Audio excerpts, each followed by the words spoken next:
नमस्कार। World news में आज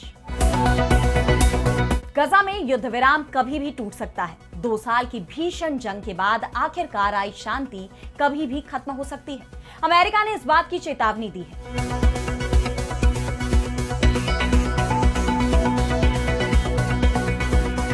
युद्ध विराम के बाद हमास गजा में एक बार फिर अपनी पैठ बनाने में जुट गया है। उसने युद्ध विराम की कुछ शर्तों को मानने से इनकार कर दिया है, जिसके बाद गजा को लेकर अमेरिकी रिपोर्ट में बड़ा खुलासा सामने आया है। इसके बाद आशंका ये जताई जा रही है कि दोबारा जंग शुरू हो सकती है। इजरायल ने राफा क्रॉसिंग खोलने से इनकार कर दिया है और हमास के सरेंडर की मांग की है। तो गजा में युद्ध विराम पर मंडराया संकट। अमेरिका की इसी चेतावनी पर हम करेंगे विस्तार से चर्चा, लेकिन आइए जरा उन खबरों को भी देख ले जिन पर आगे होगी बात।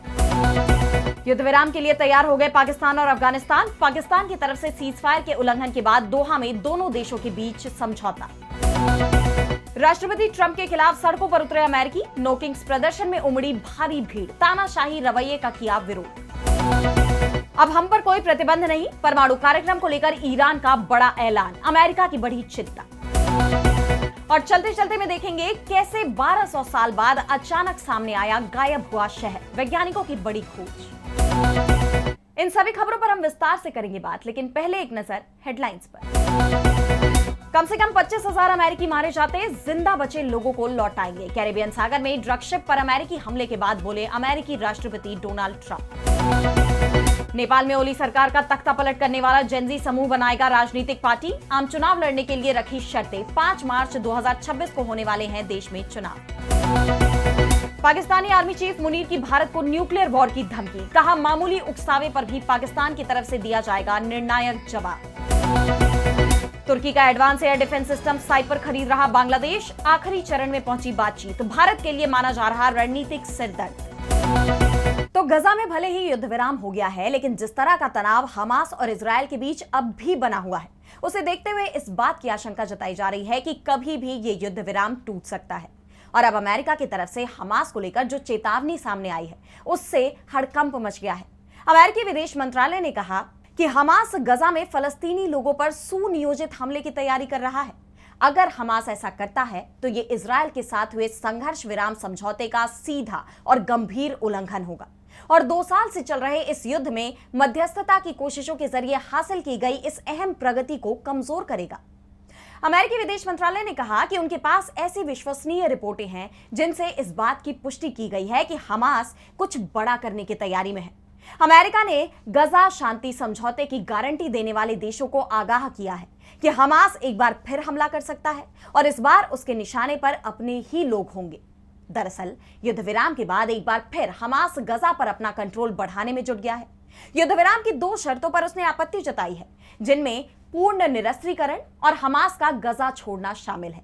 लेकिन हमास के लड़ाकों ने यह साफ कह दिया है कि वो इसकी गारंटी नहीं देने वाले, जिसे लेकर इजरायल और अमेरिका दोनों भड़के हुए हैं।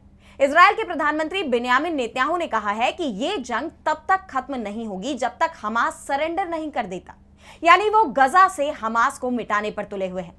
नेतन्याहू ने कहा कि गजा में लड़ाई खत्म करने के लिए युद्ध विराम के दूसरे चरण का पूरा होना जरूरी है।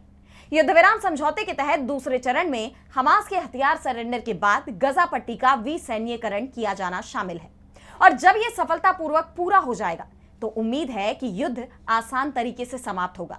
लेकिन अगर यह नहीं होता है तो यह मुश्किल तरीके से खत्म होगा। अब राफा क्रॉसिंग को फिर से खोलना इस बात पर निर्भर करेगा कि हमास सभी मृत इजरायली बंधकों के पार्थिव शरीर लौटाने की युद्ध विराम की शर्त को कैसे पूरा करता है।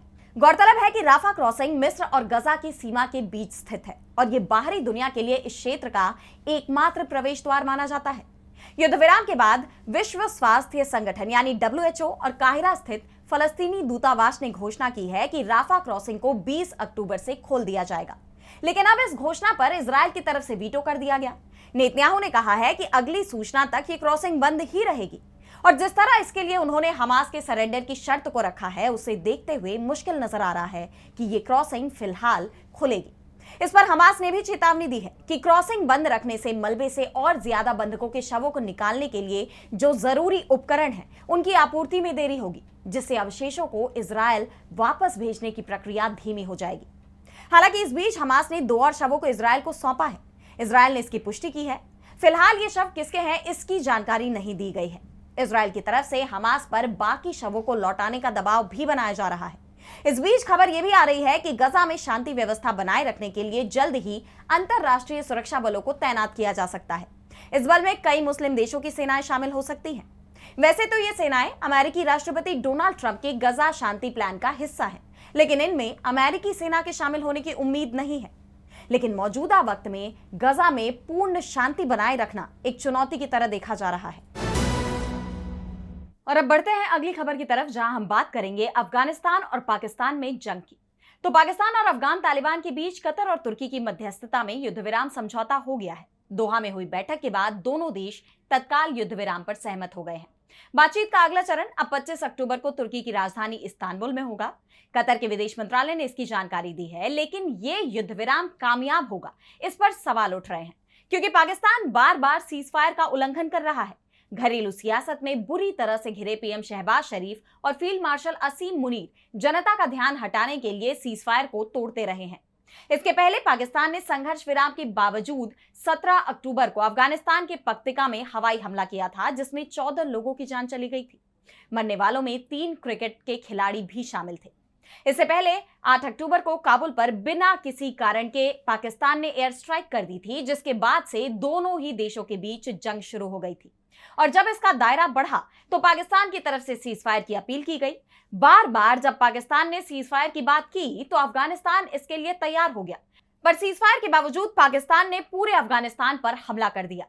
अब दोहा में एक बार फिर समझौता हुआ है। समझौता वार्ता में तालिबान की तरफ से रक्षा मंत्री मुल्का मोहम्मद याकूब और खुफिया चीफ अब्दुल हक वासिक शामिल हुए, तो पाकिस्तानी पक्ष का नेतृत्व रक्षा मंत्री ख्वाजा मोहम्मद आसिफ और आईएसआई चीफ लेफ्टिनेंट जनरल असीम मलिक ने किया।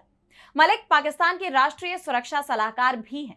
दोहा में वार्ता में शामिल होने के बाद पाकिस्तान के रक्षा मंत्री ख्वाजा आसिफ ने कहा कि अफगानिस्तान से पाकिस्तान की धरती पर होने वाले आतंकी हमले तत्काल रोकने होंगे।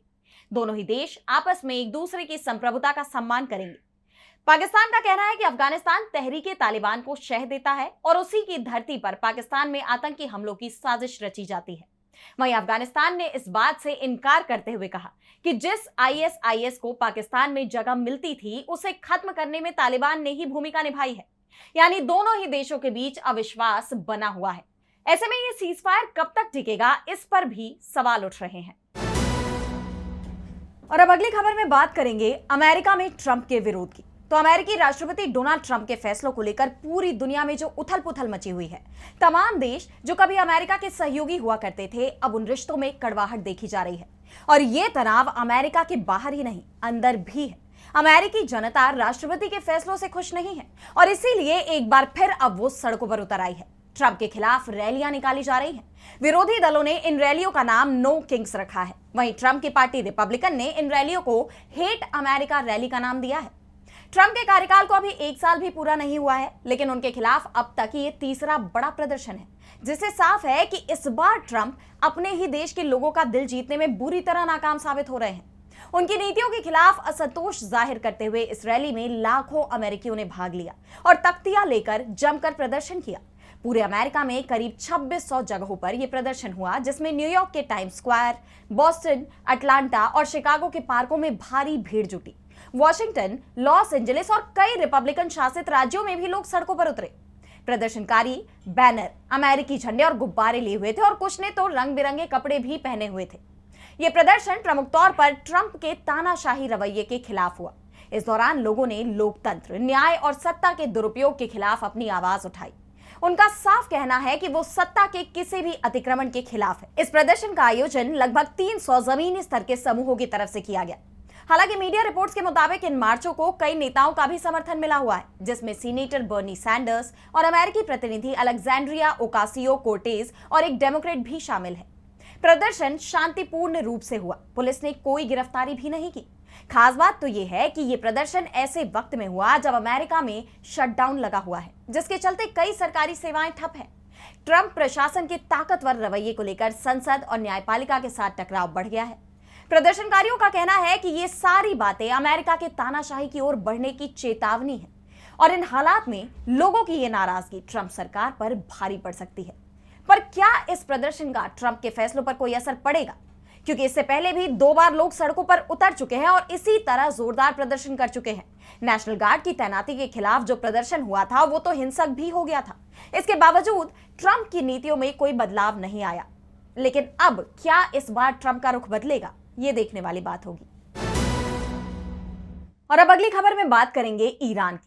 तो जून में इजरायल और अमेरिका ने ईरान पर हमला किया था। आरोप लगाया था कि ईरान परमाणु समझौते का उल्लंघन कर रहा है, परमाणु बम बना रहा है। अमेरिका के राष्ट्रपति डोनाल्ड ट्रंप के आदेश पर अमेरिका ने ईरान के परमाणु संयंत्रों पर बम बरसाए थे और बाद में ऐलान किया था कि हमने ईरान का परमाणु कार्यक्रम तबाह कर दिया है।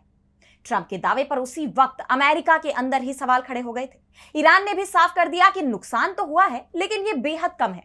और कुछ ही दिनों बाद ईरान के न्यूक्लियर संयंत्र फिर से शुरू हो गए और अब ईरान ने अपने परमाणु कार्यक्रम को लेकर बड़ा ऐलान किया है। ईरान ने कहा है कि वो अब अपने परमाणु कार्यक्रम को लेकर संयुक्त राष्ट्र के प्रतिबंधों से बंधा हुआ नहीं है। संयुक्त राष्ट्र सुरक्षा परिषद के प्रस्ताव 2231 की अवधि 18 अक्टूबर को समाप्त हो चुकी है। 10 साल पहले 2015 में ईरान ने अमेरिका, रूस, चीन, फ्रांस, ब्रिटेन और जर्मनी के साथ वियना में परमाणु समझौता यानी JCPOA किया था। इस समझौते के तहत ईरान पर लगे अंतरराष्ट्रीय प्रतिबंध हटा लिए गए थे और बदले में ईरान ने अपने परमाणु कार्यक्रम पर सख्त सीमाएं लगाने पर सहमति जताई थी। और अब यह समझौता खत्म हो गया है, जिसके बाद ईरान के परमाणु कार्यक्रम से जुड़ी सभी शर्तें, प्रतिबंध और तंत्र खत्म हो गए हैं।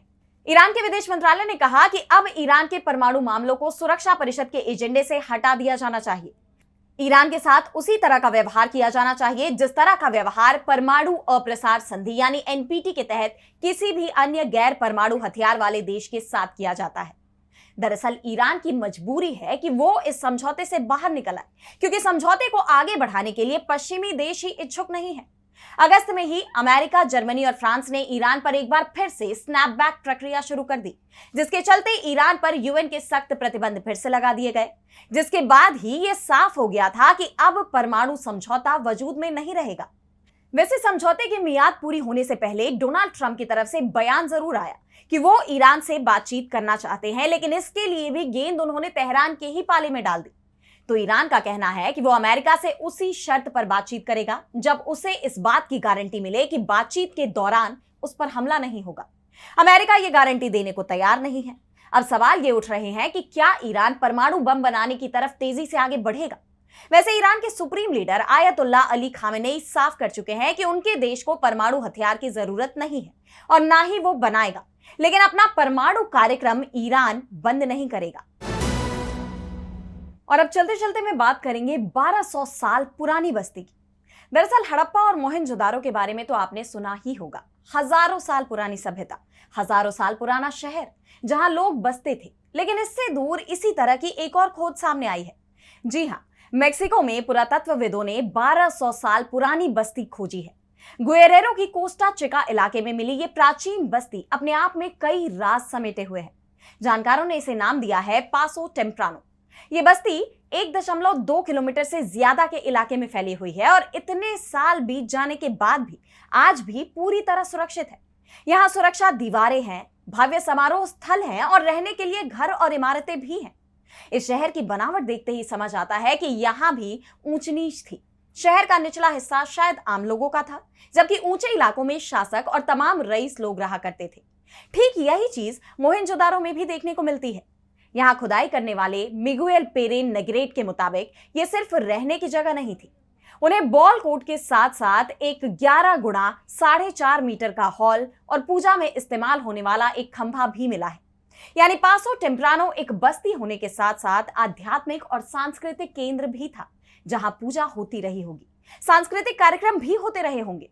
ये शहर सिर्फ ईंट पत्थर का ढेर नहीं है, बल्कि उस प्राचीन सभ्यता की धरोहर है जो हमें बताती है कि 1200 साल पहले लोग कैसे रहते थे और क्या क्या करते थे।